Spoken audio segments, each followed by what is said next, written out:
Ang walang kapantay na martial god, unang yugto. Kabanata 72, Deadly Cross Shadow. Linfeng, simula ngayon, ikaw na ang bagong patriarch ng Yunhai Sect. Si Protector Bei ay nagsasalita sa isang solemn na at tahimik na tono. Si Linfeng ay nanginginig mula ulo hanggang paa habang nakatitig ng blanco kay Protector Bei. Linfeng, kahit na ang Yunhai Sect ay malamang na walang natitira, hindi ko nais na mawala ito ng tuluyan. Iyon din ang hiling ni Nanggang Li. Sa hinaharap, kung magkakaroon ka ng pagkakataon, sana ay may tayo mo itong muli at buhayin ang Yunhai Sect. Habang tinitingnan ang napakaraming kulubat na nasa mukha ng matanda, mataimtim at magalang na tumanggo si Linfeng. Kung ako, si Linfeng, ay hindi mamatay, tiyak na bubuhayin ko ang Yunhai Sect. Sige. Tumiti si Protector Bei at tinapik ang balikat ni Linfeng gamit ang kanyang kanang kamay. Linfeng, may isa pa akong sasabihin sa iyo. Protector Bei, pakisabi sa akin. Noong nakaraan, ang ama ni Fei Fei, sina Liu Kanglan at Nanggang Ling ay ang pinakanamumukod tanging mga disipulo ng Yunhai Sect na nagbigay ng walang katapusang pag-asa sa lahat sa loob ng sekta. Bago naging patriarch ng Yunhai Sect si Nanggang Ling ay naroon ang guro ni Nanggang Ling at dating patriarch. Sa totoo lang, mas gugustuhin niyang gawing patriarch si Liu Kanglan. Nais din niyang ibigay sa kanya ang kanyang nag-iisang anak na babae para sa kasal. Ngunit pagkatapos noon, nagpa siya si Liu Kanglan na umalis sa sekta na inabandona ang lahat sa likod niya. Gusto niyang hayaan si Nanggang Ling na maging patriarch ngunit ang hindi alam ni Liu Kanglan ay nahulog na ang loob sa kanya ng anak na babae ng patriarch. Dahil siya ay inabandona ni Liu Kanglan, siya ay nakaramdam ng desperado na nagpakamatay siya. Dahil sa pagkamatay ng kanyang anak, labis na nagdusa ang patriarch noong panahong iyon. Isang araw umalis siya sa Yunhai Sect at hindi na bumalik. Walang nakakaalam kung patay na ba siya o buhay. Mula sa sandaling iyon, si Nanggang Ling ay naging patriarch ng sekta. Bukod pa rito, tuluyan nang nawalan ng mukha si Liu Kanglan kaya hindi na siya nakabalik sa Yunhai Sect. Bilang paghingi ng tawad, pinasalin niya si Fei Fei sa Yunhai Sect. Gusto niyang humingi ng tawad sa dating patriarch at sa kanyang anak na babae, lalo pa sa asawa ng dating patriarch. Ang kanyang pinakamamahal na anak na babae ay namatay at ang kanyang asawa ay nawala ng walang bakas. Sa makatuwid, ang matandang babae ay may malalim at mapait na poot kay Liu Kanglan. Siya ay naging guro ni Wen Renyan at nangarap na makita ang kanyang estudyante na ikinasal sa anak ni Liu Kanglan, si Fei Fei. Kaya naman naglakas loob si Wen Renyan na kumilos ng ganoon sa Yunhai Sect. Nang marinig ni Linfeng ang lahat ng mga bagay na ito, tumibok ang kanyang puso. Namangha siya. Hindi niya akalain na ang Yunhai Sect ay may ganoong sikreto. Hindi nakakagulat na si Wen Renyan ay napakamayabang at naglakas loob na sabihin na si Liu Fei ay kanya. Hindi katakataka na ang matandang babae ay tila sobrang sira, na nagpaliwanag sa lahat. Linfeng, narinig mo ba ang matandang babae nang sabihin niya sa akin na sabihin kay Liu Kanglan na pinatawad niya ito. Sinabi rin niya na wala siyang tutol sa pagpapakasal mo kay Fei Fei. Gayunpaman, ito ang iyong pribadong buhay at hahayaan kitang ayusin ang mga bagay sa iyong sarili. Si Protector Bei ay tapat na nagsasalita, ibinubuhos ang nilalaman na nakakulong sa kanyang puso at pagkatapos ay nagpatuloy. Si Liu Kanglan ay dapat nasa Duanren City ngayon. Maaari kang pumunta at hanapin siya. Siya ay isang tapat na tao. Natatakot siyang makipag-away kay Duan Tianlang. Kung may nangyari kay Liu Kanglan, mangyaring alaga ang mabuti si Liu Fei. Protector Bei, walang nangyayari sa pagitan namin ni Liu Fei. Sabi ni Linfeng habang nakangiti ng pilit. Sinabi lang ng matandang babae na mas bagay si Linfeng para kay Liu Fei kaysa kay Wen Renyan, ibig bang sabihin ay kailangan niyang pakasalan si Liu Fei. Isang mungkahi ang sinabi ng matandang babae. Kailangan mong sabihin kay Liu Kanglan na si Liu Fei ay nasa Yunhai Sect pa rin. Si Duan Tianlang, kung isasaalang-alang ang katayuan ni Liu Fei, ay hinding-hindi mangangahas na patayin siya. Ngunit kung si Liu Kanglan ay bumagsak mula sa kapangyarihan o namatay, ang mga bagay ay magiging iba. Kaya dapat mong alaga ang mabuti si Liu Fei. Bukod dito, si Liu Fei ay isa ring natatanging kabataang babae. Perpetong tugma kayong dalawa. Sige, sapat na ang usapan natin ngayon. Ang templo ay sa iyo. Itapon ito ayon sa gusto mo. Huwag kalimutang pumunta at hanapin si Liu Kanglan. Tagapagtanggol Bei. Matigas ang boses ni Linfeng. Dahil sa tono ng pananalita ni Protector Bei, nagkaroon ng masamang premonition si Linfeng. Sa gilid na iyon, may labasan. Ito ay patungo sa Blackwind Mountain. Mag-ingat ka, syempre, maaari ka ring magsanay sa templo. Maaari kang maghintay na maging mas malakas ng kaunti at pagkatapos ay lumabas ka. Sabi ni Protector Bei habang nagkakamotang tenga. Nang matapos siyang magsalita ay tumalikod na siya at tinungo ang exit. Protector Bei, ikaw. Ang ekspresyon ng mukha ni Linfeng ay nagbago ng husto. Tinakbo niya si Protector Bei at gustong sumigaw at hilingin na manatili siya. Linfeng, ako ay isang tagapagtanggol ng Yunhai Sect. Habang ang Yunhai Sect ay nabubuhay pa kaya ako mabubuhay, gayunpaman kung ito ay sisirain, paano ako magpapatuloy sa pamumuhay nang hindi ito pinoprotektahan? Nang matapos siyang magsalita ay aalis na si Protector Bei. Bumukas ang malaking batong pinto na gumawa ng ingay. Hindi lumingon si Protector Bei at iniwan si Linfeng mag-isa sa loob ng templo. Tinitigan ni Linfeng ang likod ni Protector Bei habang siya ay umalis. Naramdaman ni Linfeng na kumikidlat sa kanyang puso. Nakatayo siya doon habang nakatingin sa malayo. Habang nagsasara ang pintong bato, unti-unting nawawala ang silhouette ni Protector Bei. Ito na siguro ang huling beses na nakita niya si Protector Bei. Malinaw na naunawaan ni Linfang na ang templong ito ay hindi lamang naghihiwalay sa kanya sa iba pang bahagi ng mundo. Ito ay isang espiritual na paghihiwalay tulad ng yin at yang. Ito ang susi sa buhay na walang hanggan. Si Linfang ay nakatayo roon ng mag-isa sa parehong lugar sa loob ng mahabang panahon habang nakatingin sa malayo at sa wakas ay nagsimulang kumilos muli. Ipinikit niya ang kanyang mga mata at huminga ng malalim na malungkot na umalangaw sa buong templo. Patriarch, Protector Bay, Protector Kong, Old Woman. Itong mga marangal na elder. Nagsakripisyo sila para iligtas ang buhay ko. Walang takot nilang ibinigay ang kanilang sarili sa mga kasuklam-suklam na tao para protektahan ako. Wala na sila dito. Pero nandito pa rin ako. At marami akong dapat gawin. Kinakausap ni Linfang ang kanyang sarili. Ang malungkot niyang ekspresyon ay naging determinadong ekspresyon na puno ng paghahangad. Nangangailangan ito ng pambihirang lakas para baguhin ang tadhana. Gusto ni Linfang na bigyan ng pagkakataon ng mga taong nag-alay ng kanilang buhay para sa kanya na magkaroon ng kapayapaan sa kamatayan. Ipagmamalaki niya sila at hindi sila mamamatay ng walang kabuluhan. Hao-Yu Sect, Ice and Snow Mountain Village, Mo-Shu Sect, Duan Clan, Hanzu Tian, Tengwu Shan, Duan Tian Lang, Duan Han, Mokang Lan, Wen Renyan. Lahat ng mga pangalang ito, lahat ng mga taong taksil. Malalim silang nakaukit sa alaala ni Linfang. Hinding-hindi niya makakalimutan ang mga ito. Balang araw ay maghihiganti siya sa mga nangyari ngayon. Tumalikod si Linfang at naglakad patungo sa unang silid na binisita niya. Sa silid na iyon, mayroong isang malaking bookshelf na puno ng agility techniques at martial skills. Ito ay nahahati sa mga seksyon. Ang isang seksyon ay nakatuon sa mga diskarte sa liksi at isang seksyon ay nakatuon sa mga kasanayan sa militar. Blade Cadence, mababang di-level na agility technique, ay gumagawa ng dalisay at matalas na enerhiya para itulak ang sarili. Tumingin si Linfang sa isang agility technique ngunit hindi ito bagay sa kanya. Ang pinakamaganda ay ang magkaroon ng blade spirit kapag ginagamit ang agility technique na iyon. Siyempre, masyadong mahina si Linfang sa sandaling ito para gamitin ang kinakailangang enerhiya. Hindi siya marunong matuto at mag-practice ng ganoong agility techniques. Pagkatapos lumakas at matapos makapasok sa Zuan Chi layer, makokontrol niya ang purong enerhiya na napakalakas. Ibinalik ni Linfang ang libro sa bookshelf at tiningnan ang dalawang martial skill book. Swift Leaves. Kasanayan G mababang antas ng D. Lumalabas ang mga dahon sa palad ng gumagamit. Ang mga dahon na ito ay bahagyang nakikita at napakabilis. Tila wala silang kapangyarihan, ngunit maaari silang tumagos ng direkta sa katawan ng kalaban na nagiging sanhi ng panloob na pinsala. Ang mga dahon na ito ay napakalakas at halos hindi napapansin. Iyon ay mukhang isang kasanayang nababagay sa isang babaeng cultivator. Mukhang hindi ganoon kalakas pero, kung minamaliit ng kalaban ang husay na iyon, malamang namamatay sila sa malagim na kalagayan. Ang isang babae ay madaling makalapit at mapatay ang kanyang kalaban nang walang nakakakita ng pag-atake. Bukod pa rito, ang pag-atake na iyon ay mahinang nakikita na naging dahilan upang halos imposible para sa mga kalaban na harangin ito. Ibinaba ito ni Linfang at tumingin sa isa pang kasanayan. Deadly Cross Shadow. Mababang di-level na kasanayan. Angkop para sa mga taong ang mga espiritu ay nagbibigay daan sa kanila na maging invisible. Nahahati ito sa tatlong paggalaw. Vanishing Shadow, Dark Shadow at Deadly Cross Shadow. Ito ay katulad ng kakayahan ni Protector Kong. Isip ni Linfang.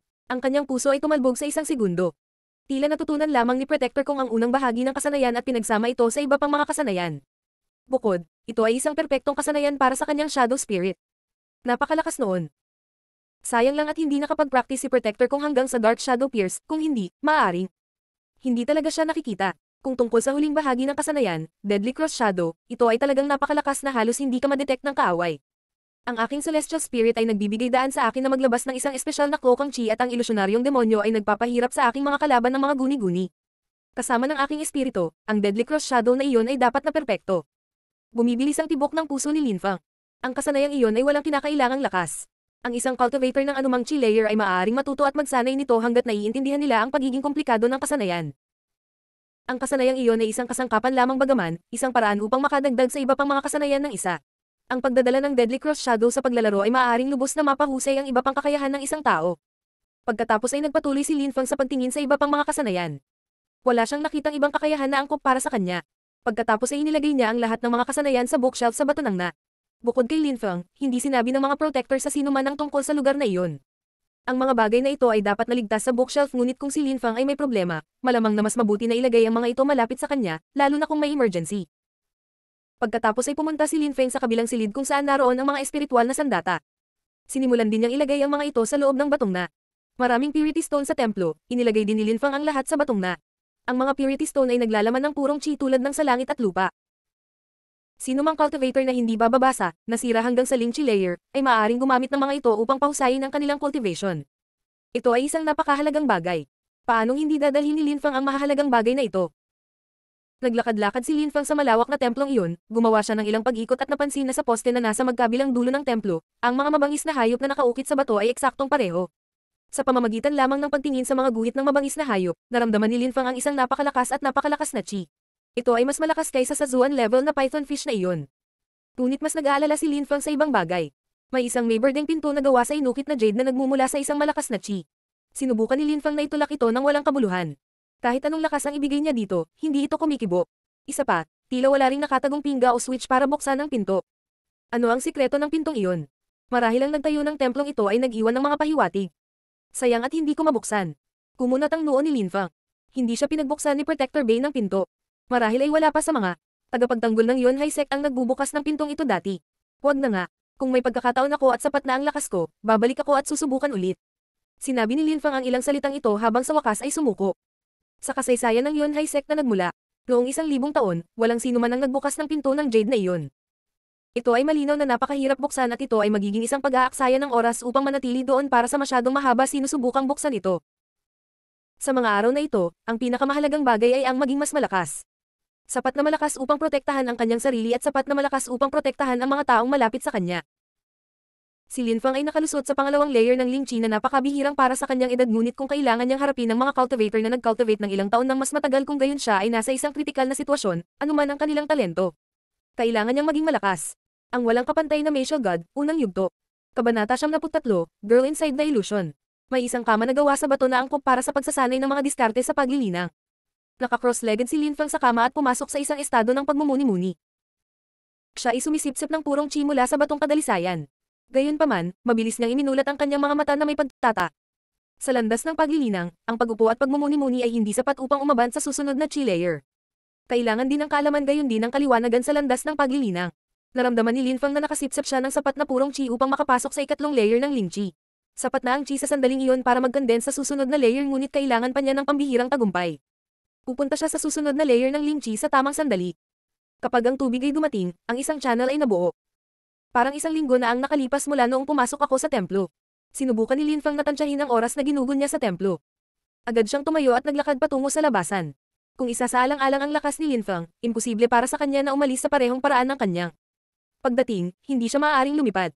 Wala siyang pagpipilian kundi ang maglakad sa mahaba at makipot na daanan patungo sa Blackwind Mountain. Kumbinsido si Lin Fang na ang daanang ito ay ginawa ng mga nakaraang henerasyon ng Yunhai Sect.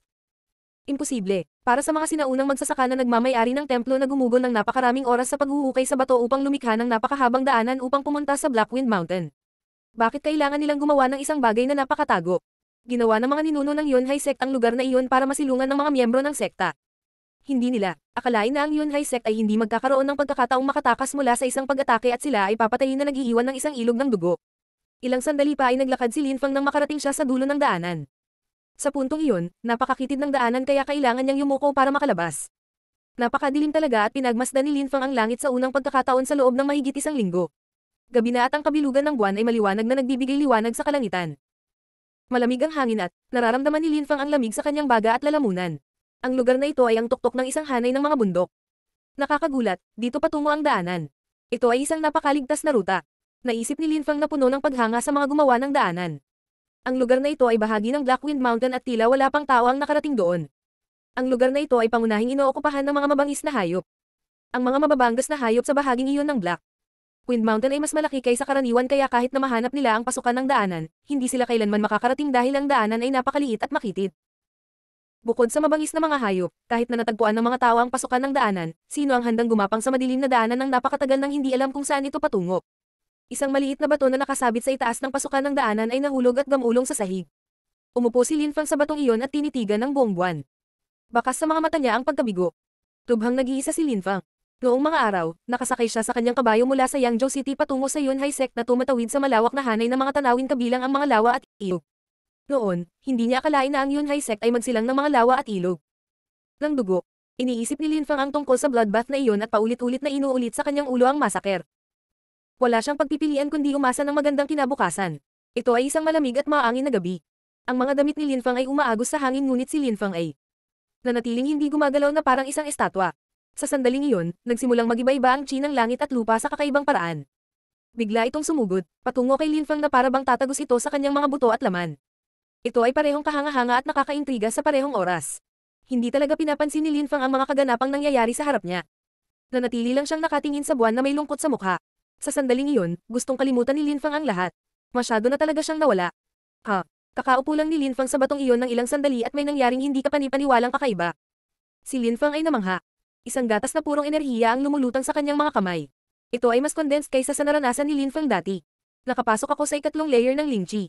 Napatulala si Lin Fang. Hindi niya akalain na ang pag-upo sa batong iyon ng ilang sandali ay magdudulot sa kanya na makapasok sa susunod na layer ng Lingchi. Iniugnay niya ang kaganapan sa kanyang nakaraang pagmumuni-muni ngunit karamihan ay sa kanyang sariling kapalaran. Ikatlong Lingchi layer. Nakasama ng lahat ng card na hawak ko ngayon, kung makikilala ko si Juanhan ngayon, tiyak na matatalo ko siya. Nang maalala ni Lin Fang si Hanman, ang kanyang mga mata ay nabuo sa isang malamig na liwanag. Kailangang mamatay si Juanhan at ang kanyang ama. Dahil sa pagpuksa sa Yun Haisek, nilipol nila ang kanyang mga malalapit na kaibigan. Sinong malalakas ang loob? Sumigaw si Lin Fang ng napakalakas. Tumingon siya at lumiit ang kanyang mga mata. Sa sandaling iyon, may lumitaw na silhouette sa kanyang harapan ngunit may impresyon si Lin Fang na isa itong guni-guni. Ito ay isang napakagandang silhouette. Ang buwan ay sumisikat sa napakagandang silhouette na iyon na nagpapahintulot kay Lin Fang na malinaw na makita ang ilan sa kanyang pisikal na katangian. Anong kagandahan? May impresyon si Lin Fang na nananaginip siya. Nakasuot siya ng manipis na puting damit. Kahit sinong makakakita sa kanya ay gugustuhin siyang protektahan at yakapin ngunit tiyak na hindi makaramdam ng engkanto. Ganyan ka-perpekto. Si Lin Fang ay natulala. Kahit napakiramdam niya ay determinado siya at may lakas ng loob, kapag nakikita niya ang batang babae na ito, maaari lamang niyang humanga sa kagandahan ng mga kababaihan sa mundong ito. Lahat sila ay mukhang napakaganda at maislan, higit pa kaysa sa nakaraang mundo. Marami pa nga sa kanila ang nagmukhang mga diyosa. Si Liu Fei ay napakaganda at siya ay napakalakas. Napagtanto ni Lin Fang na ang mga kagandahan ng mundong ito ay nasa ibang antas. Ang batang babae na nakatayo sa harap ni Lin Fang ay mukhang isang ilusyon. Mukha talaga siyang isang painting. Sino ka? Anong ginagawa mo dito? Ibinuka ng hindi kapani-paniwalang magandang babae ang kanyang bibig at umalangaw ang kanyang boses, sinira ang ilusyon. Hindi siya ilusyon pero napakaganda niya na hindi siya mukhang totoo. Ang pangalan ko ay Lin Fang. Paano mo nahanap ang daan papunta sa lugar na ito? Si Lin Fang ay masyadong naguguluhan at naiintriga nang tumingin sa batang babae na ito. Gabi noon sa isang nawawalang sulok ng Blackwind Mountain at biglang lumitaw ang isang magandang babae mula sa kung saan. Si Lin Fang ay lubos na nalilito kung paano ito nangyari. Lumipat si Lin Fang patungo sa babae upang makita siya ng mas mabuti at gaya ng inaasahan, ang babaeng iyon ay hindi mukhang mahina. Siya kahit na tumingin kapansin-pansing malakas. Lin Fang. Ibinulong muli ng batang babae ang pangalan ni Lin Fang para sa kanyang sarili at pagkatapos ay agad na sinabi. Ako ay palaging nakatira dito. Bigla kang pumunta dito at tatanungin ako kung anong ginagawa ko dito. Hindi ko rin alam kung paano ko nahanap ang lugar na ito. Nagkibit balikat si Lin Fang at sumagot ngunit malabong maniwala ito sa kanya. Dahil ganyan yan, please umalis ka na, sabi ng dalaga na binigyan ng malamig na titig. Ngunit hindi ko alam kung nasaan ako o kung paano umalis. Sabi ni Lin Fang na nakangiti ng pilit. Alam niya, lang kung saan ang pasukan ng daanan ngunit hindi niya alam kung nasaan siya ng mga sandaling iyon at kung saan patungo doon. Hindi niya alam kung nasaan siya. Nasa Blackwind Mountain ba tayo? Tanong ni Lin Fang. Tinitigan ng babae si Lin Fang. Nakakagulat na hindi niya ginawa kung ito ay ang Blackwind Mountain o hindi. Sa katunayan, ito ang hinterland ng Blackwind Mountain. Natigilan si Lin Fang. Ito ang hinterland ng Blackwind Mountain. Si Protector Bay ay malamang na hindi nakalakad dito dati. Si Lin Fang ay nakangiti ng pilit. Sa labas ng Blackwind Mountain, mayroong malalakas na mabangis na hayop ngunit sa loob ng Blackwind Mountain, mayroong mas malalakas na mabangis na hayop at patuloy silang tumatakbo ng ligaw. Kung gusto ni Lin Fang na makaalis dito, hindi ito magiging madali. Kung alam ito ni Protector Bay noon pa man ay malamang na hindi na niya iiwan si Lin Fang na mag-isa sa templo at hinding-hindi niya ipapakita sa kanya ang daanan. Sinabi mo lang na dito ka na lang nakatira. Napagtanto lang ni Lin Fang ang sinabi ng babae.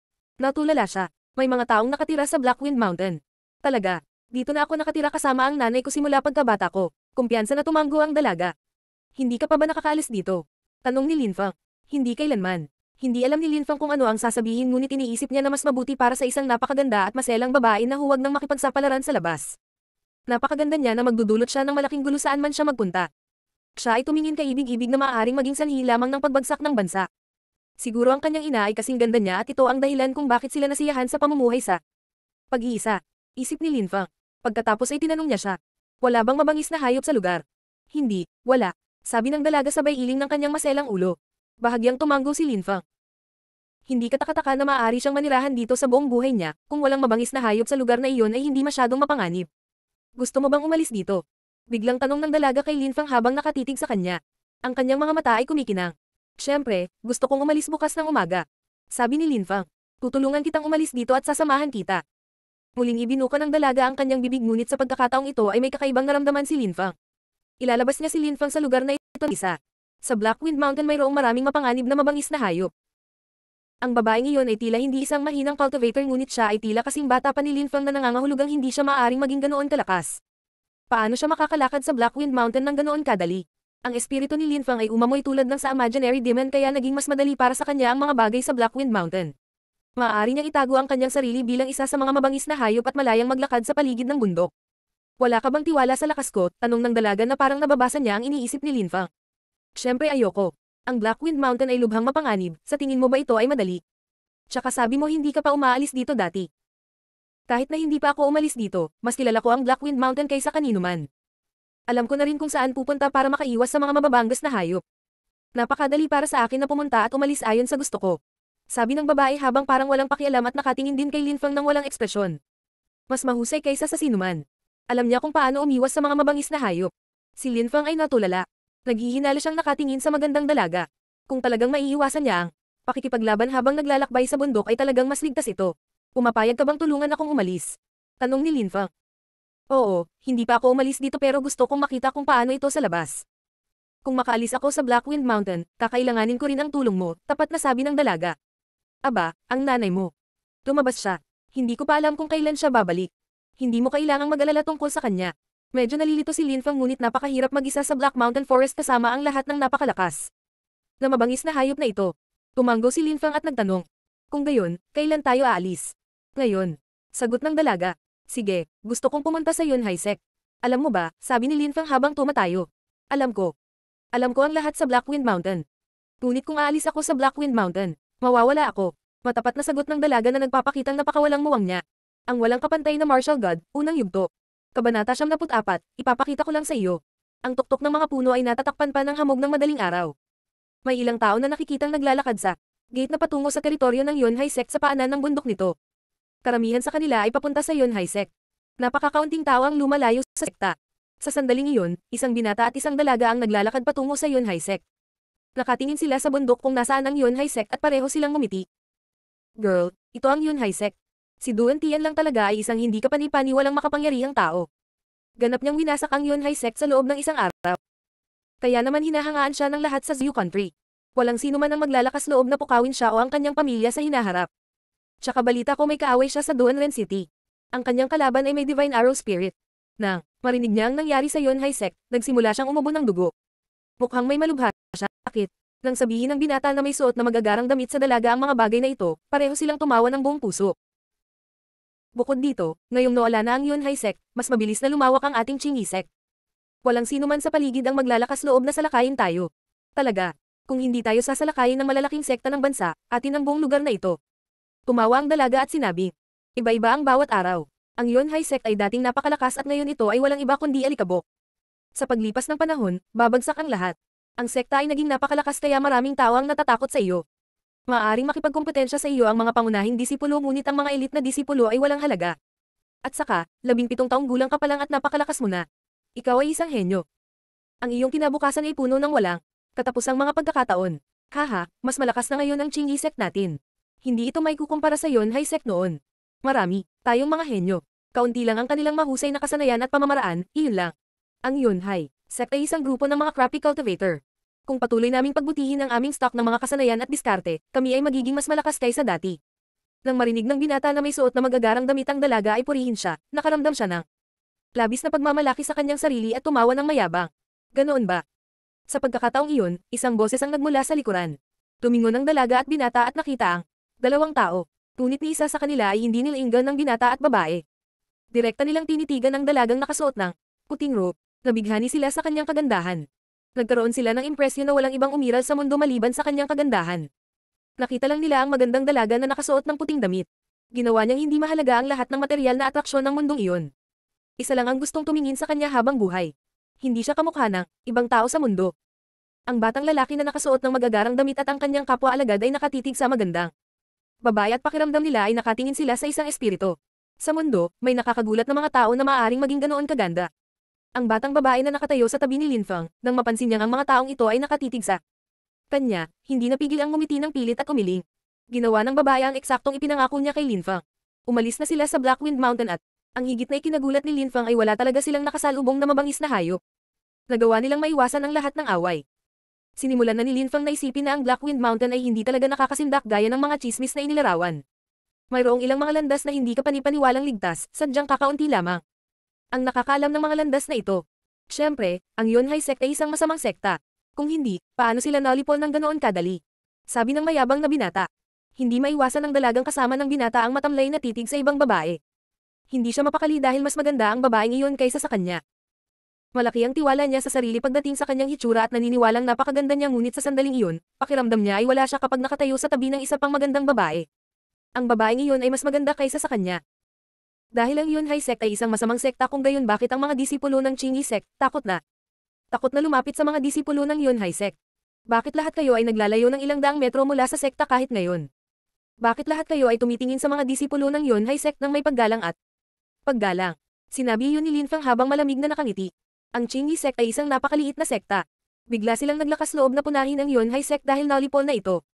Tila nakalimutan na nilang yumuko sila sa harap ng mga disipulo ng Yunhai Sect. Sila ay talagang isang grupo ng mga walang hiyang tao. Iyon ay dahil may mga chismis na nagsasabing ang Yunhai Sect ay may napakaraming mahusay na kasanayan at discard. Iyon lang. Masaya ako na patay na silang lahat. Tsaka proud tayo sa sekta natin. Hindi pa kami nakayuko sa harap ng mga disipulo ng Yunhai Sect. Isa lang silang mga basura. Ang batang mayabang na disipulong iyon ay biglang nanambalik sa katinoan at tumigil sa pagtitig sa dalaga. Ang kanyang mga mata ay biglang tumingin sa hindi kapani-paniwalang masama. Kasama ni Lin Fang ang isang napakagandang babae na mukhang isang diyosa. Paano naging posible na hindi magselos sa kanya? Ang gayong magandang babae ay dapat ibigay sa patriarch ng maliit na Qingyi Sect bilang asawa. Biglang huminto ang batang mayabang na disipulo at nagsimulang tumingin kay Lin Feng na may mga mata na puno ng layuning pumatay. Kumunat ang noo ni Lin Fang. Nakaramdam ng lamig ang kanyang puso. Ang binatang iyon ay biglang nakatingin kay Lin Fang na para bang gusto niya itong patayin. Ang mahihina ay biktima ng malalakas. Ang batas ng gubat ay batas ng mundong ito. Kung may gustong pumatay ng iba, wala siyang habag at gagawin ito ng walang pag-aalinlangan. Kung naiintindihan kita ng maayos, ang mga disipulo ng Qingyi Sect ay mas malakas kaysa sa mga disipulo ng Yunhai Sect, tama ba? Malamig na tanong ni Lin Fang. Definitely. Paano may kukumpara ng basura ng Yunhai Sect ang kanilang sarili sa mga dakilang disipulo ng Qingyi Sect? Lalong naging agresibo ang binata. Nais niyang mapahanga ang magandang babae na kasama ni Lin Fang sa kanyang kumpiyansa at lakas. Hinamon ko ang isang elite na disipulo ng Yunhai Sect isang araw at natalo ako. Mukhang mas malakas ka pa kahit na isinasaalang-alang ang iyong sinasabi. Tignan natin. Si Lin Fang ay may walang muwang na ngiti sa sulok ng kanyang bibig na nagmukhang hindi nakakapinsala at mahina. Ang mga elite na disipulo ng Yunhai Sect ay napakakulit. Hindi man lang sila may kumpara sa akin. Ngunit dahil mausisa ka, ipapakita ko sa iyo kung ano ang isang malakas na magsasaka at kung gaano ka mahina kung ikukumpara. Hindi akalain ng binata na si Lin Fang ang magkukusa para hamunan siya. Hindi niya maiwasang matuwa sa sobrang tuwa. Si Lin Fang ay mamamatay sa kaawa-awang paraan. At saka, ano ang ginagawa ng isang basurang tulad mo sa napakagandang babae? Kapag namatay ka, mananatili siya sa akin at ako na ang bahala sa kanya. Habang sinasabi ang mga salitang ito, ang binata na nakasuot ng magagarang damit ay naglabas ng mahabang espada at iwinagayway ito sa hangin.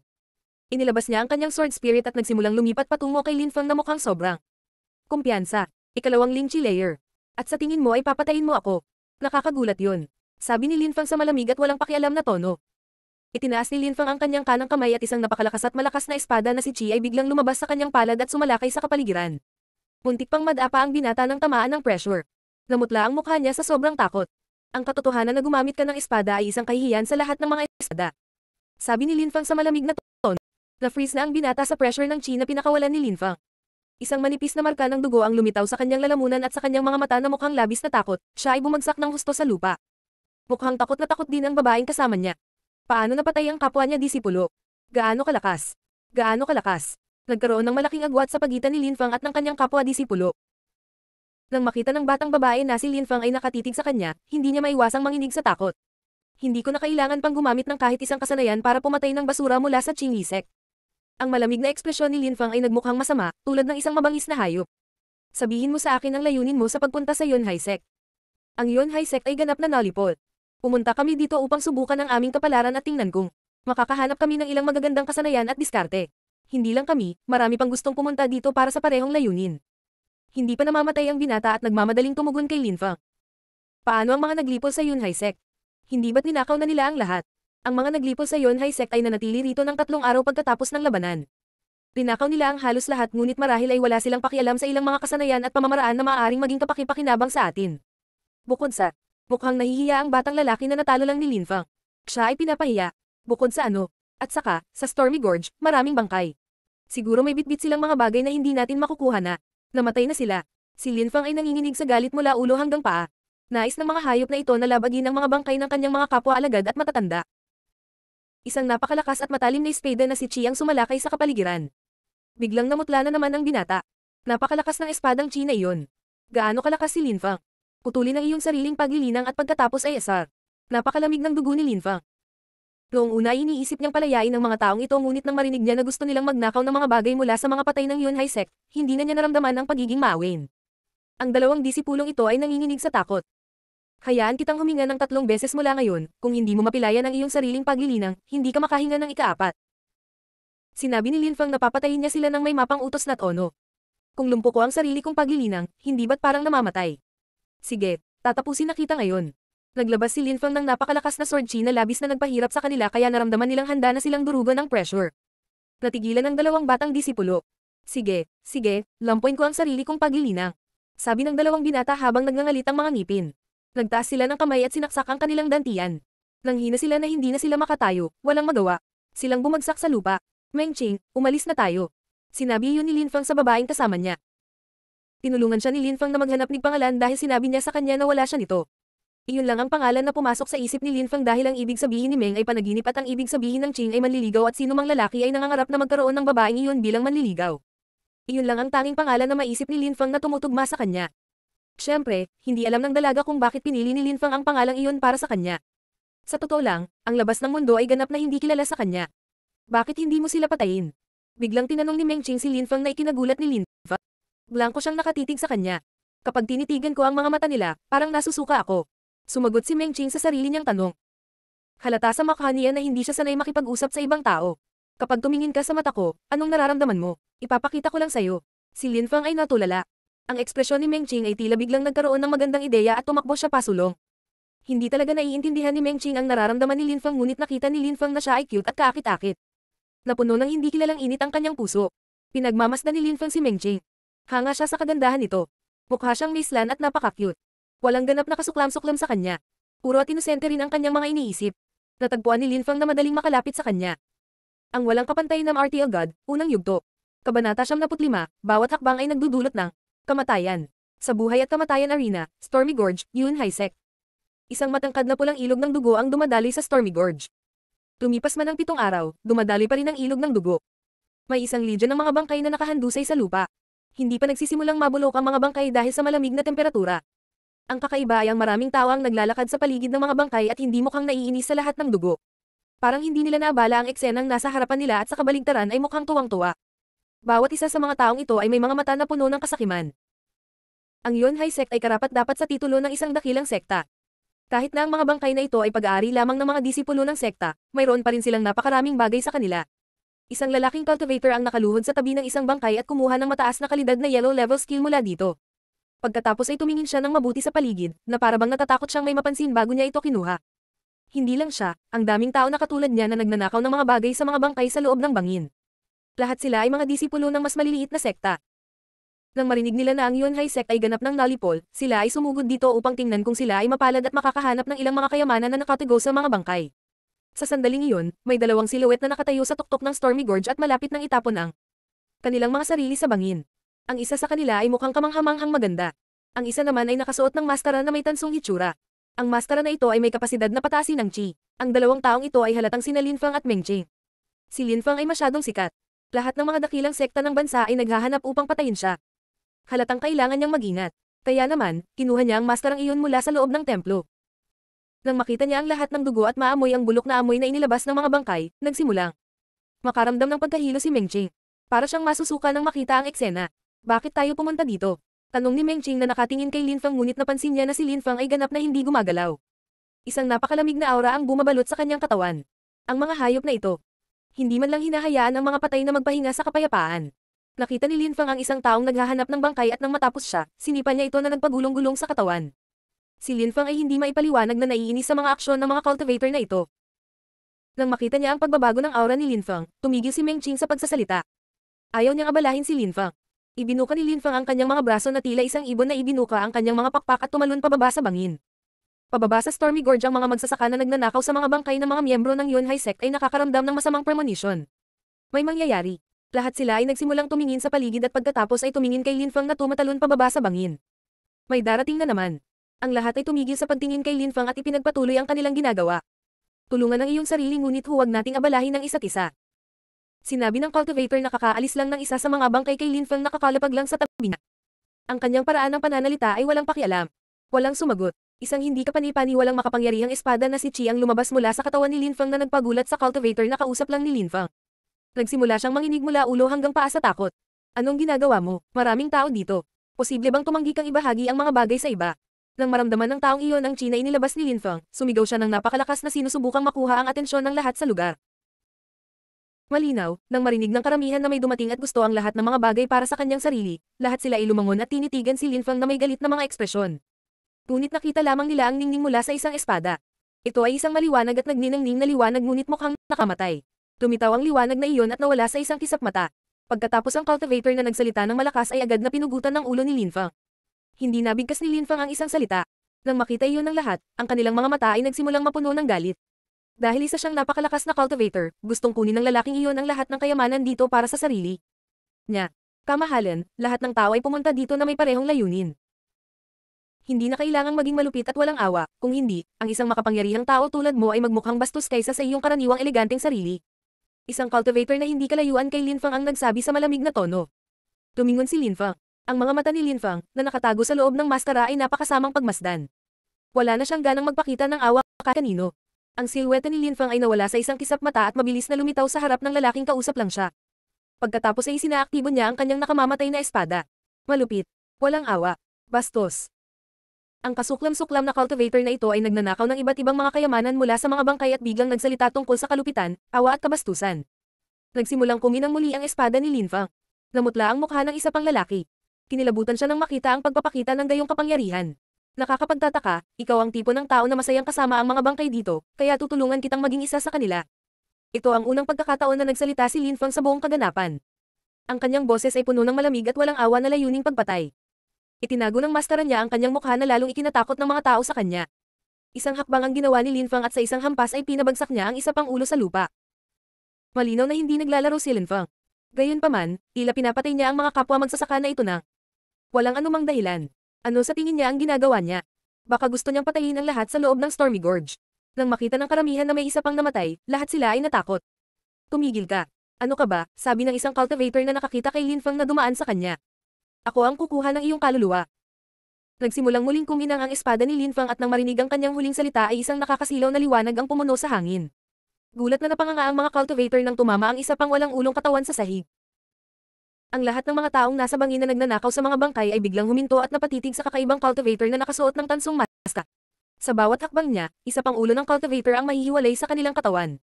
Sa sandaling iyon, napatay na ni Linfang ang higit sa 100 mga magnanakaw. Hindi nila alam kung ano ang ginawa nila para magalit si Linfang. Mukhang hindi ito maganda, kailangan nating gumawa ng paraan para pigilan siya. Kung hindi, papatayin din niya tayo. Ang ilan sa mga cultivator ay naunawaan na ang sitwasyon ay nagiging mas mapanganib. Nang matapos magsalita ang taong iyon, lahat ng nakapaligid sa kanya ay tumanggo bilang pagsang-ayon. Sabay nating labanan siya bilang isang grupo. Hindi natin siya dapat bigyan ng kahit isang pagkakataon para umatake. Ang buong pulutong ay nagsimulang lumipat patungo kay Linfang bilang isang grupo at naghahanda na sa pag-atake sa kanya. Masyadong nakakatakot ang kanyang espada. Tila pupugutan ng ulo ni Linfang ang sinumang makasalubong niya sa kanyang paglalakbay. Palaipat-lipat pa rin si Linfang sa iba't ibang lugar at pinupugutan ng ulo ang mga tao nang mapansin niya ang mga taong lumilipat patungo sa kanya. Naramdaman ng mga taong ito ang chi na nagmumula sa katawan ni Linfang at ito ay lumalakas at lumalakas. Huwag kang matakot sa kanya. Hindi niya kayang harapin ang ganito karami sa atin. Kahit na siya ay medyo malakas, walang paraan na maaari niyang talunin ang maraming tao ng sabay-sabay. Habang papalapit sila, mas mararamdaman nila ang chi ni Linfang, sinubukan ng maraming cultivator na bigyan ng katiyakan ng iba. Bagamat mukhang ang mga salitang ito ay sinasabing nagbibigay ng katiyakan sa kanilang sarili bago ang iba. Dahan-daang nagsimulang maglakad si Linfang patungo sa paparating na grupo. Ang sword chi ay lumalakas at lumalakas na unti-unting sumisira sa kumpiyansa ng mga cultivator sa karamihan. Hindi ko gusto ang alinman sa mga kayamanan dito. Sa wakas, ang isa sa mga cultivator na nasa gitna ng karamihan ay sumuko dahil naramdaman niya ang malakas na chi na ibinubuga ni Linfang. Saka siya tumalikod at sinubukang tumakas. Naramdaman niya na kahit na ang ganitong karaming taway hindi kayang talunin si Linfang. Nakakamatay na espada. Lumakad ng ilang hakbang si Linfang at itinaas ang kanyang mahabang espada. Sa sandaling iyon, isang nakamamatay na espada na si Chi ang sumalakay sa kapaligiran at lumikha ng parang bagyong hangin na lumilipol sa lahat ng bagay sa daan nito. Puff, puff, puff. Huminga ng malalim ang mga tao sa karamihan. Habang papalapit sila kay Linfang, lalo silang natakot. Halos tumigil na sila sa paggalaw at takot na nakatingin kay Linfang. Sa sandaling ito ang bawat cultivator sa loob ng grupo ay tumingin sa kanilang dibdib at nakakita ng isang maliit na butas na nabutas. Bakit? Ang bawat isa sa kanila ay nagsimulang bumagsak sa lupa ng sunod-sunod. Kahit na namamatay, hindi pa rin nila naiintindihan ang nangyayari. Napakalakas ni Linfang, bakit niya sila inaatake? Dahil lahat kayo ay nararapat sa kamatayan. Hawak ni Linfang ang kanyang espada at tumalikod at tumingin sa abot tanaw. Walang natira. Ang huling, natitirang libingan ng mga tulisan ay tumatakas. Si Linfang ay naging napakalakas. Ilang sandali bago ito, kahit isang dosina o isang daang cultivator, walang sino man ang makakaiwas sa kanyang espada. Ang tanging solusyon ay tumakbo sa malayo. Anong malupit na pag-uugali? Biglang sa tuktok ng Stormy Gorge, isang malakas na boses ang maririnig. Tatlong cultivator ang tumatalon pababa sa bangin. Sino ka? Tanong nung isa na parang leader ng grupo ng tatlo. Isa siyang gwapong binata na mukhang mayabang. Si Chen Xing ay isang elite na disipulo ngunit ang kanyang pangalan ay hindi nakaukit sa listahan ng rangkang. Takot na takot siyang mapatay ni Duan Tianlang. Sa kabutihang palad, naroon si Wen Renyan upang protektahan siya. Matapos masuri ni Duan Tianlang, siya ay nakilala bilang isang mahuhusay na cultivator at siya ay itinalaga upang bantayan ang Yunhai Sect. Si Wen Renyan ay napakalakas at si Duan Tianlang ay nagbigay ng malaking kahalagahan sa kanya. Sa gayon ay ipinadala ni Duan Tianlang si Wen Renyan sa Imperial City upang sumali sa Holy Courtyard ng Suyu. Sa sandaling iyon, si Wen Renyan ay nasa Imperial City at iginagalang siya ng lahat, marami ang nagsimulang samamba sa kanya. Kapag umalis si Wen Renyan sa Holy Courtyard ng Suyu, siya ay magiging isang napakahalagang tao sa loob ng bansa. Hindi nang ahas si Chen Xing na pukawin si Wen Renyan at gusto niyang makuha ang kanyang pabor. Si Wen Renyan ay napakalakas, siya ay isang henyo. Dahil nagsimula na ring alagaan siya ni Duan Tian lang, ang kapalaran ni Wen Renyan ay maaaring maging pambihira. Bueno, ang kapangyarihan ni Linfang ay mas nakakatakot kaysa kay Wen Renyan. Kung pumayag siyang umalis kasama si Duan Tian lang, malamang hindi na ako mabubuhay ngayon. Nang iniisip si Wen Renyan, naalala ni Chen Xing si Linfeng at kung gaano siya nakakatakot. Kahit magsalita si Linfang, nakakatakot. Nang makita ni Linfang si Chen Xing, isang liwanag ang sumilay sa kanyang mga mata sa ilalim ng mastara. Ang kanyang mga mata ay mukhang mas malupit at masama kaysa dati. Napakawalan Jia. Si Chen Xing ay nagtaksil sa Yunhai Sect at umaarteng muli. Muli niyang tinatrito ang iba na parang nasa ilalim niya at halatang hindi natutunan ang kanyang leksyon. Ang bilis niyang bumalik sa dati niyang gawi. Dahil ang Holy Courtyard ay nilikha, si Duan Tian lang ay sobrang abala at walang oras upang pumunta dito at asikasuhin ang lahat. Nandito ako para hawakan ang mga bagay sa ngalan niya. Lahat ng nandito ay sa akin. Kung gusto mong kunin ang mga bagay mula sa mga bangkay na ito, gawin mo ang gusto mo, ngunit huwag gumawa ng gulo. Kung hindi, papatayin kita na parang walang kwentang aso. Si Chen Xing ay malakas na sumisigaw kay Linfang. Umalangaw ang boses niya sa buong bangin. Ginagamit pa rin niya ang parehong mayabang na tono niya noon nang kausapin niya si Linfang. Ang kanyang boses ay may malinaw na layunin ng pagpatay. Naisip ni Chen Xing na siya ay mas malakas kaysa sa sino mang mula sa mas maliliit na sekta na pupunta dito upang magnakaw. Naisip niya na ang lahat ay nasa ilalim niya at naglakas loob pang ang tingnan si Linfang.